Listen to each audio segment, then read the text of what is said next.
Hello everyone, welcome to Pratham GS foundation. अगर आप SSC, CGL, CHSL, UP triple SC, PET, RRB, railway, UPSI, UP police constable और different exams की तैयारी कर रहे हैं तो आपको पता होगा मैथ्स कितनी टफ और रीजनिंग कितनी टफ आती है। तो इस वीडियो में मैं एक ऐसा इंपॉर्टेंट टॉपिक डिस्कस करूंगा जो डेफिनेटली आपके लिए गेम चेंजर साबित होगा। आज मैं आपको वैदिक मैथ्स का एक बेहद आसान और पावरफुल तरीका बताऊंगा जिसकी मदद से आप किसी भी नंबर का स्क्वायर चुटकियों में निकाल लेंगे। सोचिए अगर कैलकुलेशन को आप सुपर फास्ट बना लेंगे तो डेफिनेटली एग्जाम में आप टाइम जो कंजम्पशन आपके कैलकुलेशन में होता है वो डेफिनेटली डिक्रीज होगा और आपका स्कोर इंक्रीज होगा। तो ये तरीका क्विक भी है, एक्यूरेट भी है और एफर्टलेस भी है, जो आपकी टाइम मैनेजमेंट को तो बेहतर करेगा ही और आपकी एग्जाम स्ट्रेटजी को भी मजबूत बनाएगा। तो इस वीडियो को पूरा देखें और अगर आपको ये ट्रिक हेल्पफुल लगे तो वीडियो को लाइक, शेयर और चैनल को सब्सक्राइब करना मत भूलिएगा। चलिए बिना वक्त गवाए शुरू करते हैं आज का सेशन और जानते हैं वो खास तरीका क्या है।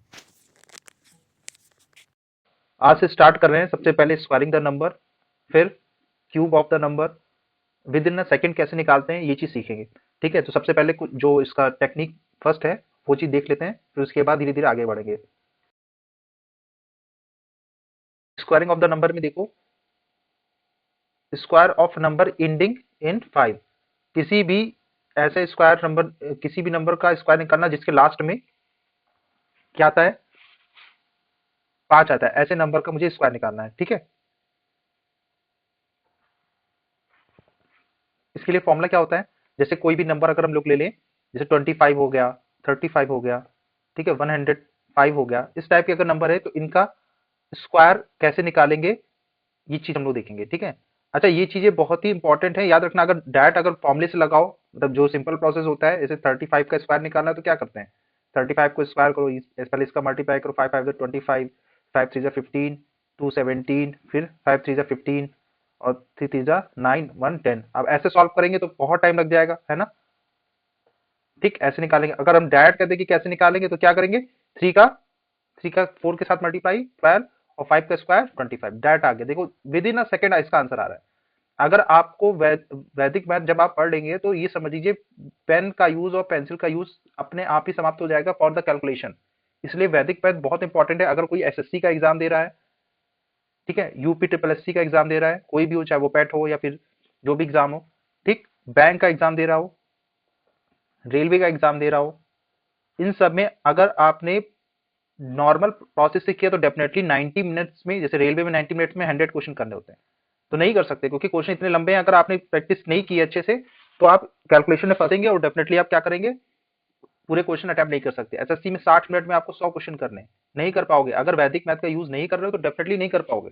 इसलिए आज के समय में अगर अच्छे मार्क्स लाने हैं तो आपको वैदिक मैथ सीखना ही पड़ेगा। और जितना ज्यादा आप प्रैक्टिस करते जाओगे विद द टाइम, धीरे धीरे क्या होगा, आपकी स्पीड अच्छी होती चली जाएगी और इस कैलकुलेशन बहुत ही इजी करने लगोगे। तो चलो इसका पहले स्टेप समझ लेते हैं कि क्या क्या कैसे कैसे करना है। देखो पहली टेक्निक जो है वो किसके लिए है, जिसका एंडिंग 5 से हो रहा हो, जैसे 25 35, है ना, 45 15। तो इसके लिए क्या है, देखो स्टेप्स में क्या है, remove the 5 and take the reminder of the number n, multiply n by n+1, append 25 to the result. ठीक है, इसका मतलब क्या है, फॉर एग्जाम्पल 25 का स्क्वायर निकालना है। ठीक है, 25 का स्क्वायर निकालना है तो पहले 5 को हटा दो तो 2 लिखा है, 2 को मल्टीप्लाई करो 2 प्लस 1 से। ठीक है, तो कितना हो जाएगा, 2 इंटू थ्री, 2 इंटू थ्री कितना होता है 6, और इसके आगे 25 को लगा दो, तो ये हो गया स्क्वायर 25 का स्क्वायर।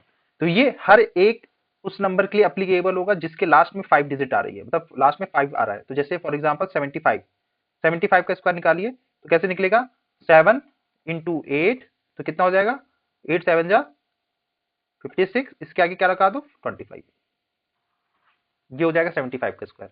कितना इजी ट्रिक है। आप अगर ऐसे निकालने जाओगे तो 75 का फिर 75 से मल्टीप्लाई करो, करते रह जाओगे, कितना टाइम लगेगा। जो चीज 2 लाइन में हो रहा है, मतलब आपको पेन भी नहीं चलाना है, इसमें पेन भी नहीं चलाना, डायरेक्ट हो रहा है। जैसे कोई एग्जांपल ले लो, नेक्स्ट 85 का स्क्वायर कैसे होगा, 8 9 72 और 5 का 25, तो 7 2 2 5।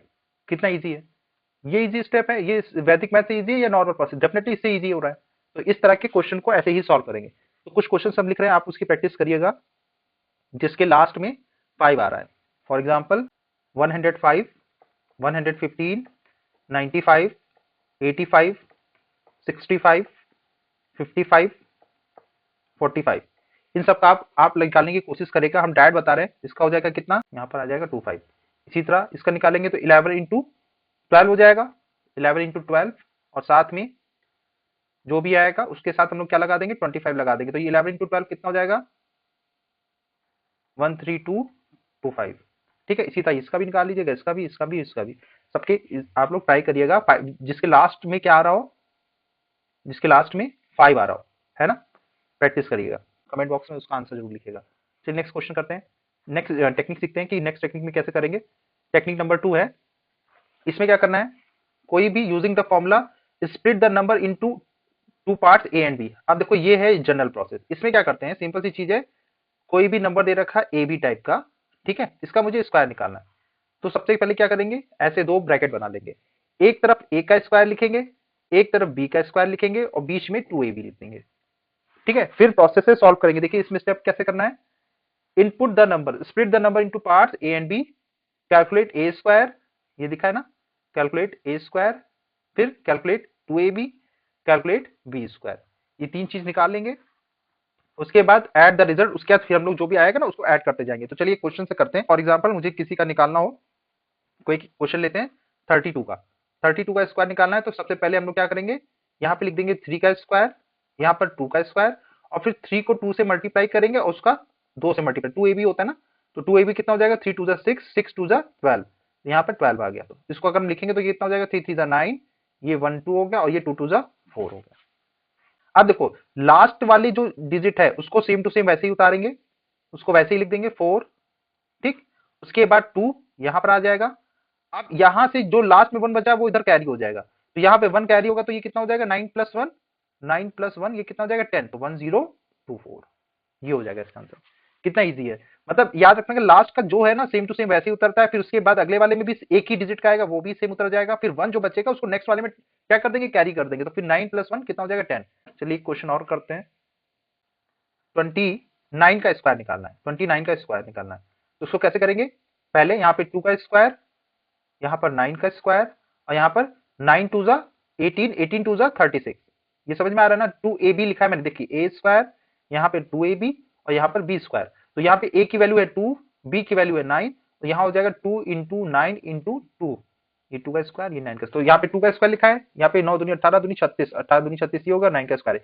अब इसको थोड़ा सा और सिंप्लीफाई करते हैं, 2 का स्क्वायर 4 हो गया 36, और 9 का स्क्वायर 81। याद रखना मैंने अभी जस्ट बताया कि लास्ट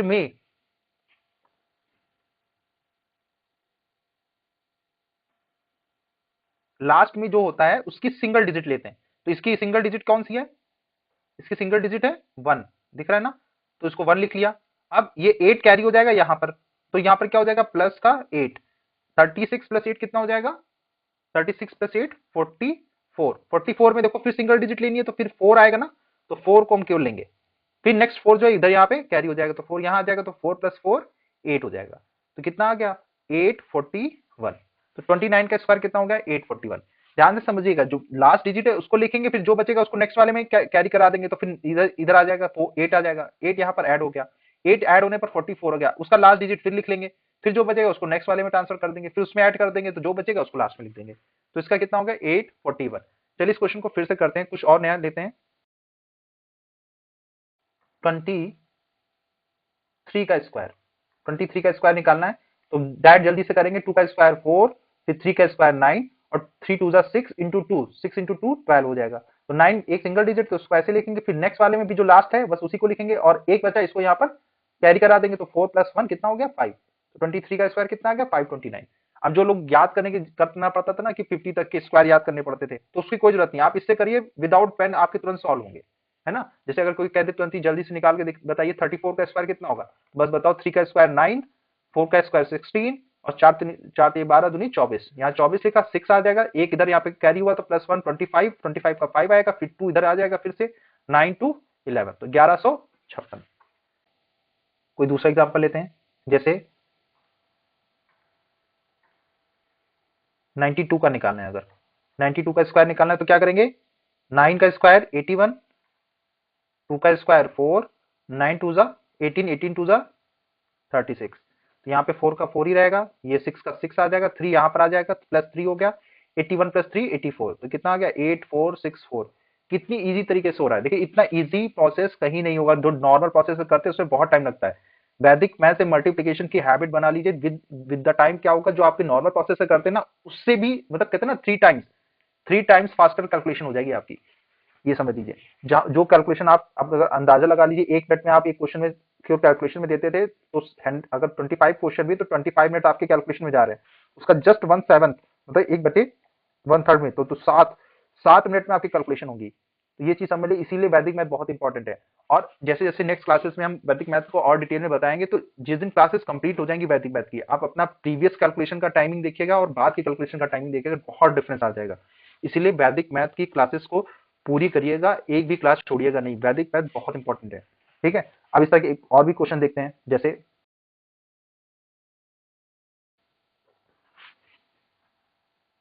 44 का अगर स्क्वायर निकालना हो तो कैसे निकालेंगे? यहाँ पे 4 का स्क्वायर 16, 4 का स्क्वायर 16, 4 इंटू 4 16 इंटू 2, तो कितना हो जाएगा 32। इसका 6 आ जाएगा, 1 इधर कैरी हुआ तो यहाँ पर +1 करेंगे तो 33 का 3 आ जाएगा, फिर 3 यहाँ पे चला जाएगा, 16 + 3 19, 1936। कोई भी आप निकालिए, जितनी भी फास्ट आप लिख सकते हैं उसका लिखिए, तुरंत आपको मिलेगा। 52 का स्क्वायर निकालना है, 5 का स्क्वायर 25, 2 का स्क्वायर 4, 5 2 10 इंटू 2 20, फिर यहाँ पे 4 आ गया, ये 0 आ गया, 2 इधर आ गया तो 2704। कितना ईजी है, मतलब इससे फास्ट कैलकुलेशन नहीं हो सकती आपकी, है ना। और जितनी तेज आप करेंगे तो हो सकता है आपको पेन की भी जरूरत ना पड़े, ये तो मैंने समझाने के लिए यूज किया है। अगर ऐसे डायरेक्ट हुए पूछे तो डायरेक्ट भी बता सकते हैं, है ना। तो ये इस तरह से कैलकुलेशन करेंगे। जैसे 37 का स्क्वायर निकालना है तो क्या करेंगे, 3 का स्क्वायर 9, 7 का 49, 7 3 21 दूनी 42, तो 9 यहाँ आ जाएगा, 4 यहाँ पे आया तो +4, 42 और 4 46 का 6 आ जाएगा, फिर 4 यहाँ चला गया और 9 और 4 13, तो कितना हो गया 1369, है ना। इस तरह की कैलकुलेशन करने हैं, इतनी फास्ट कैलकुलेशन होनी चाहिए। अब इसके भी हम कुछ क्वेश्चन दे रहे हैं, इसकी आप अच्छे से प्रैक्टिस करिएगा, है ना। ये सबसे इंपॉर्टेंट है। एक क्वेश्चन चलिए और कर लेते हैं, जैसे 57 का निकालना है, 57 का स्क्वायर, 57 के स्क्वायर में 5 का 25, उसके बाद 7 का 49, फिर 7 बचे 35, 35 दूना 70, तो ये 9 आ जाएगा, 4 यहाँ आया तो ये प्लस का 4 74, 74 का 4 आ जाएगा, फिर 7 इधर ट्रांसफर हुआ और 25 और 7 32, तो 3249, ये 57 का स्क्वायर हो गया। ठीक, ऐसे करने क्वेश्चंस, इसकी अच्छे से प्रैक्टिस करिएगा। और अब हम कुछ क्वेश्चंस दे रहे हैं जिसका स्क्वायर आप लोग निकालिएगा और कमेंट बॉक्स में उसका आंसर जरूर करिएगा। जैसे इजी इजी दे रहे हैं, तब भी देंगे, तब भी ट्राई करिएगा। 28 का स्क्वायर, 33 का स्क्वायर, 55 का स्क्वायर, 51 का स्क्वायर, 101 का स्क्वायर, 97 का स्क्वायर, 89 का स्क्वायर, 3 6 का स्क्वायर, 72 का स्क्वायर, 68 का स्क्वायर, 87 का स्क्वायर, 91 का स्क्वायर, 115 का स्क्वायर, 130 का स्क्वायर, 119 का स्क्वायर, 111 का स्क्वायर। ठीक है, बस इतने क्वेश्चन का आंसर आप करिएगा। अच्छा, जैसे एक क्वेश्चन हम इसमें से ले लेते हैं, 3 डिजिट वाले में, 3 डिजिट वाले में हो सकता है कंफ्यूजन हो, तो चलिए इसका एक क्वेश्चन करते हैं।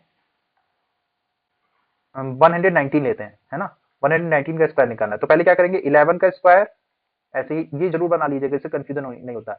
और ये याद रखना, जब भी 3 डिजिट है तो हम लोग लास्ट में जो इधर वाला है ना, ए और बी होता है ना, तो बी को हमेशा सिंगल डिजिट ही लेंगे, इधर वाले को डबल डिजिट ले सकते हैं, इधर वाला हमेशा सिंगल डिजिट में ही होगा, ध्यान रखिएगा, ये चीज हमेशा सिंगल डिजिट होगा। जैसे अगर 115 का भी निकालना है तो इसमें इधर जो बी मानेंगे वो 5 मानेंगे, है ना। ए बी मानते तो बी को हमेशा सिंगल डिजिट ही मानेंगे।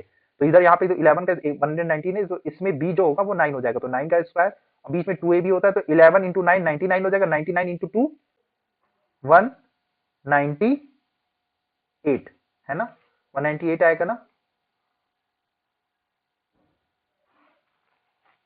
198। अब चलो इसको फिर से सॉल्व कर लेते हैं। तो 11 का स्क्वायर 121, ये 198 और ये 9 का स्क्वायर 81। तो पहले लास्ट डिजिट लिखेंगे 1, फिर 8 यहाँ पे कैरी हो जाएगा, +8 करेंगे तो 206 का 6 आएगा केवल, फिर 20 यहाँ पे कैरी हो जाएगा, 20 कैरी हो जाएगा तो कितना हो जाएगा 141, तो कितना आ गया आंसर 14161, ये हो जाएगा। अच्छा 3 डिजिट में ये टफ हो रहा है ना, 3 डिजिट में ये टफ हो रहा है, तो 3 डिजिट के लिए एक अलग ट्रिक है। इतने क्वेश्चंस की प्रैक्टिस करिए और भी अपने मन से जो भी आप क्वेश्चन समझ में आता है उसकी अच्छे से प्रैक्टिस करिएगा। नेक्स्ट क्लास में हम आगे की चीजों को डिस्कस करेंगे, ठीक है।